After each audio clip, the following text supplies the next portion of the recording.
Hello, magical people of the internet. I am Jen, and welcome to my vlog, I Never Thought I Would, where we talk about doing things we never thought we would do and the unexpected places that they can lead us to. Today, I have a wonderful guest. She is a best-selling author. She writes dark fantasy, sci-fi, and horror. Kat Hutson. Thank you so much for coming to talk to me today, Kat. Hi, Jen. Thank you for having me. I'm happy to be here. Yes, I'm so excited. So you have several series of dark fantasy books, and we're going to get into those shortly. But of course, the one requirement to come out and chat with me is you have to trade a story of Perfect. doing That's what something I you do. never thought you would do. Yes. Yes. So I'm sure along your travels and with your crazy imagination, you've probably done a lot of things you never thought you would do, maybe more than the average person. So if you had to pick just one. If I had to pick just one, I would say that I never thought I would abscond across the country with a man I'd only known and had been dating for 4 months. and started what is now almost a 9-year process of having moved back and forth across the country multiple times. I have now married this man. This is my husband. We've been married for 6.5 years, and we have a 4-year-old daughter. Congratulations. Thank you. Now this was in 2012. We met and we'd been dating for 4 months and living together actually, which is that wasn't my my normal thing. When you know, right? So I along with that never thought that I would get married or have a kid either, and he ruined all my plans. But the process of moving across the country, leaving Colorado, my home state, for the first time, which I never thought I would do, kickstarted what has become very much a grand adventure of exploring the country and learning how to adapt, I guess, to multiple different environments and states and types of people and communities, which I have found more than ever serve as inspiration and sort of story fodder for what I write. I'm able to bring all of that back together. And with that freedom of getting up and moving all over the place, we left Colorado and spent 3 years in South Carolina, where he's from. And then we spent 2.5 years in California and another 2.5 years in Vermont. Now we're back in Colorado.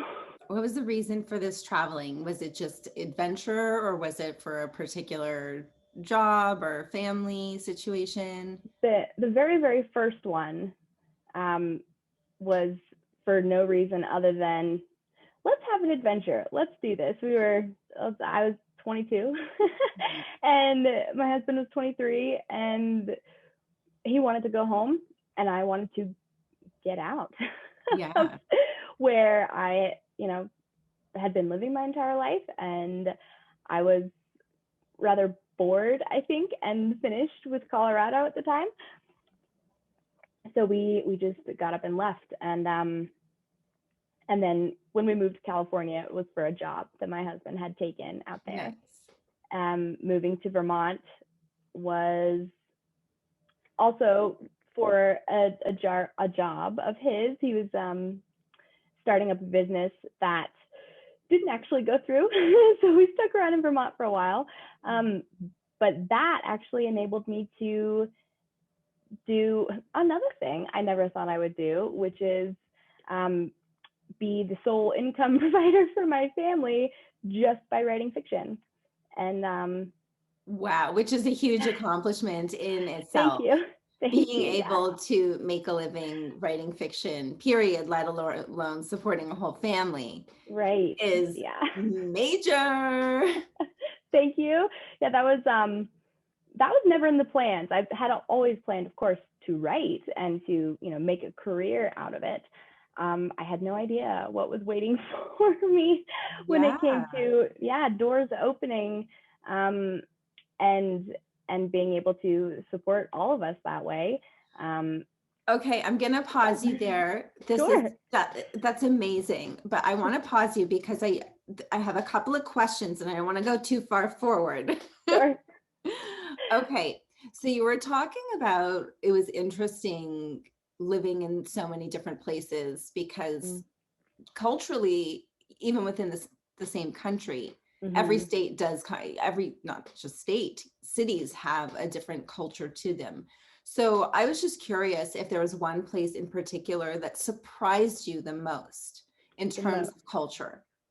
That was definitely South Carolina. So going from, Colorado is a decently diverse place. I guess it depends on what city you're in, what Yeah. part of the state. And moving to South Carolina was Charleston, South Carolina specifically, and parts of Edisto Island, where there are a lot of old plantations. Mhm.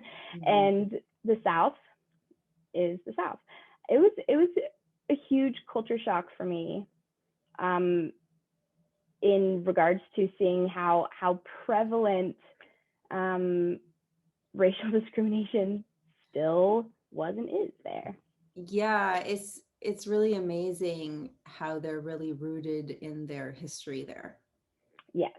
And and there yeah, is this reluctance to progress.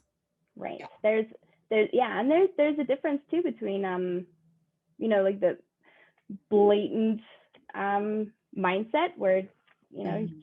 you can just tell, and then something that has been there for generations and generations, that is ingrained in a way of thinking so much that I think a lot of people don't even notice that that's Well, yeah, exactly. Because right. I think if they noticed, once you're aware of something, you kind of have no choice but to address it.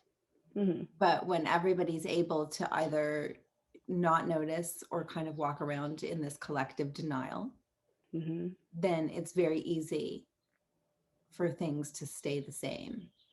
Yeah, and yeah, it was a huge eye opener for me, um, because of the fact that I had never experienced anything like that before, and had no idea that it still exists in the way that it does. I'm Canadian, and it's funny. I've lived in the US, I've lived in New York, and I've lived in LA.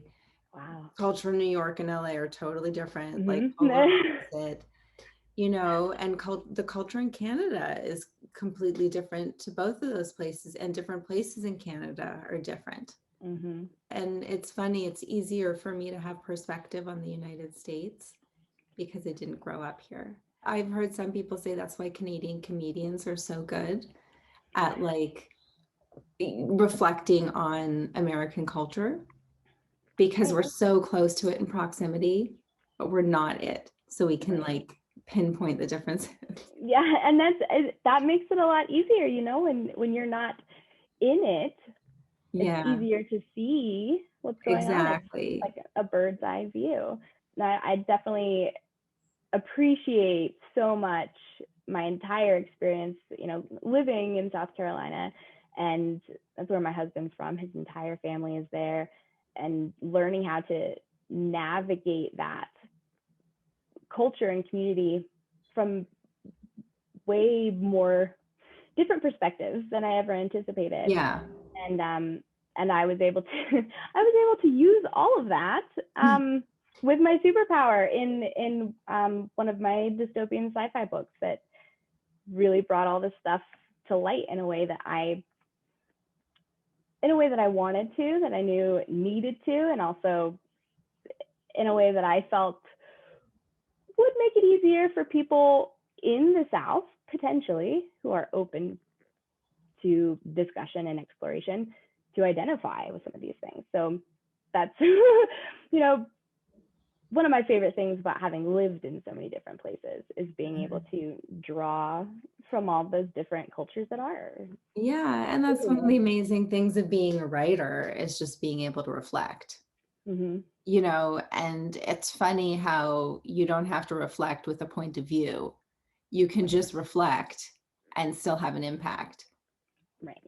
You I think know, that may be more of our duty as writers is hmm, to reflect without an opinion or without a platform, without hmm, being didactic or getting up on a stage with a bullhorn because yeah, that nobody wants anything shoved in their face. I certainly don't, and I yeah, don't want to be doing that to anyone else. But the magic lies in laying it all out on the table and letting people pull from it what connects the most strongly with them. yeah. Okay, so I want to talk about, you said, so it was kind of in Vermont where you started writing. This is kind of where the tipping point happened, because obviously you had been writing for quite a while prior to this as a writer. It's not like all of a sudden overnight you're like, okay, I'm going to write today. No, I'm sure you were writing for years and years and years before that, but I you was. got some sort of inspiration for some particular idea that kind of like opened it all up. So what was the inspiration? What was the idea? This is good. It wasn't actually inspiration or an idea for my own work. I discovered ghostwriting, which is half of my business now. So I write for my clients under their name, and then I write for myself under my name. And it was just something I fell into. The moment happened, and I watched a live webinar, something along the lines of, how to make 6 figures a year writing fiction. And I went, I want to look at this. Yeah, I would like that. That would be It was, nice. really? You think that's possible? What? And so the webinar was great, and there was an opportunity to sign up for sort of a ghostwriting boot camp, like training, the 12-month program. And it just felt right, and I knew that I could do it. I had to figure out how to get in. I really actually hustled quite a bit with negotiating emails with the person providing this boot camp, because it was, the cost at that point was more than I had. Yeah. And that was actually one of the best experiences I've ever had in terms of persistence and not giving up and literally exhausting every avenue, which may have included annoying this person so much that they finally decided to come to an agreement with me. And it worked. It worked, and it was incredible. I had, let's see, my daughter was not quite 2 yet when I first started this, and I really had to work my way up from, writing 1,000 or 2,000 words a day, maybe when she was napping, to now I average about 15,000 words a day, but that is my, all day job. That's what I'm doing all day long. Exactly. It's not like you're trying to cram it in after work, like, right. And you put your daughter to sleep, and and you're up till 4 in the morning, like, right. No, I wake up at 4 in the morning, but I don't stay up that late. Yeah. But no, it was a sort of a slow, not really slow, but it felt slow, transitional process from writing just in the morning before my daughter woke up. And, I was a stay-at-home mom, so I had to be with her, obviously, to then being able to afford a part-time nanny so I could write more, to then when my husband came to me and said, I would like to stop working and stay at home with Rory and, spend more time with her.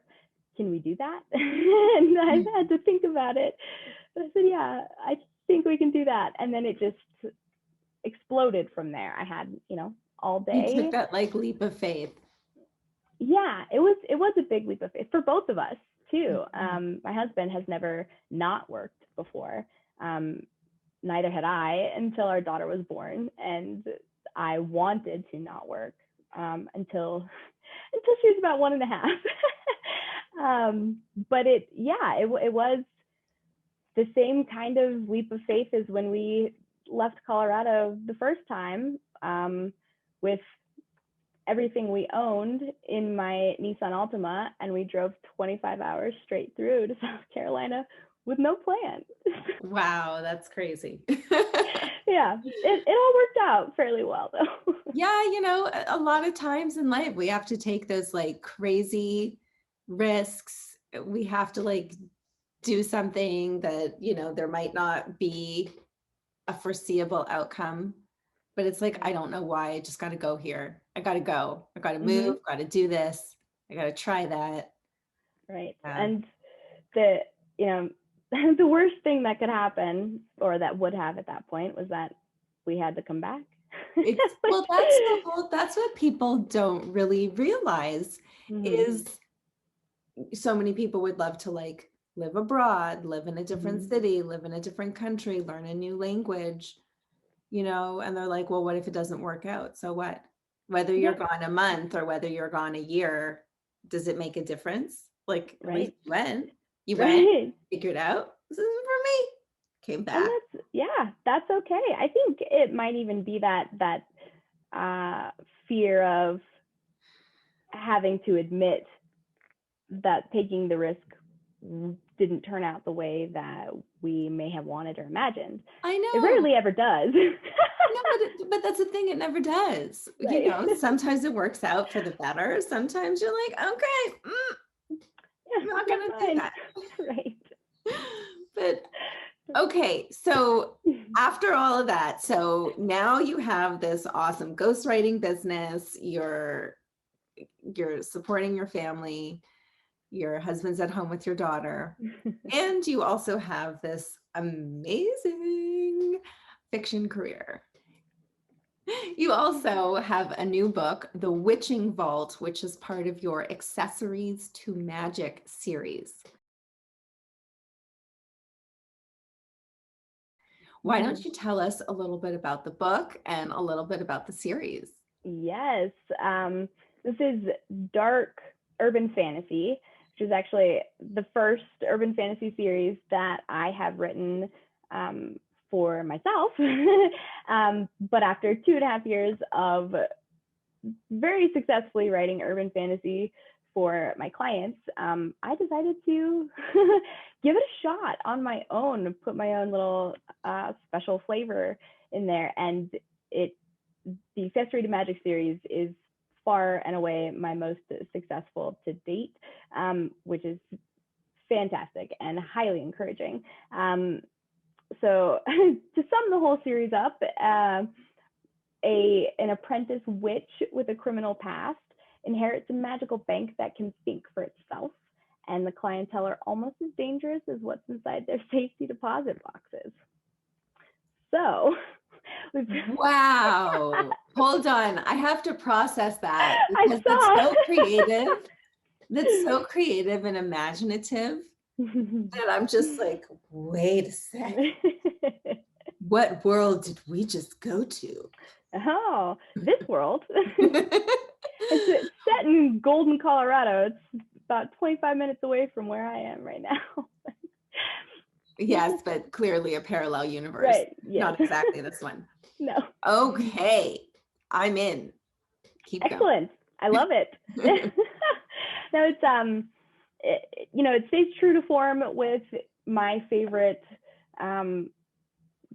elements of fiction in terms of lots of attitude and kick-ass female lead, lots of violence and violence and language, and nonstop action, which is where I love to be, and tossed in a little bit of mystery and a lot of humor into this. So I actually have had a few reviewers compare it to True Blood series, Cool. which has been very cool. So it wasn't intended to be like a urban fantasy cozy mystery mashup, but it seems like it may have crossed more than a few genre lines.